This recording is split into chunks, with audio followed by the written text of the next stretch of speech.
মুখ্যমন্ত্রী অধ্যাপক ডাক্তার মানিক সাহা বলেছেন, রোগীদের পরিষেবা দেবার পাশাপাশি তাদের পরিজনদের প্রতি চিকিৎসকদের আরও আন্তরিক হতে হবে, তবেই জাতীয় চিকিৎসক দিবস পালনের সার্থকতা পাওয়া যাবে।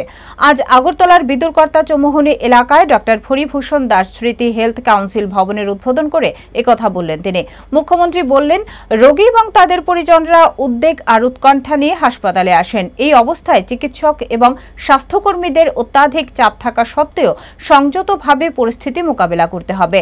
উল্লেখ্য, প্রয়াত চিকিৎসক ডাক্তার ফণীভূষণ দাসের বিদুরকর্তা চৌমুহনীস্থিত নিজের জায়গায় এক ছাদের নিচে 7টি কাউন্সিল ভবন গড়ে উঠেছে, যার পথ চলা শুরু হয়েছে মুখ্যমন্ত্রীর হাত ধরে। এই হেলথ কাউন্সিল ভবন আগামী দিনে সাধারণ মানুষের স্বার্থে কাজ করে যাবে বলে আশা প্রকাশ করেন মুখ্যমন্ত্রী।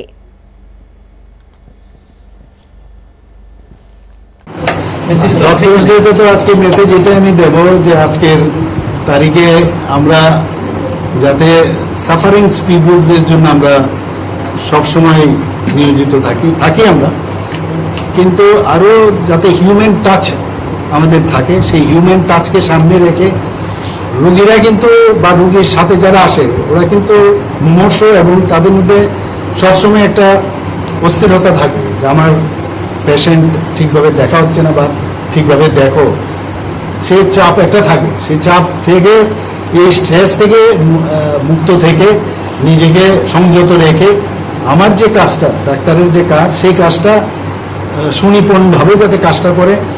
এবং তার সবচেয়ে বড় উদাহরণ হচ্ছে আমাদের ডক্টর বিধানচন্দ্র রায়। ওনাকে সামনে রেখে আমরা সর্বদা মানুষের জন্য কাজ করি।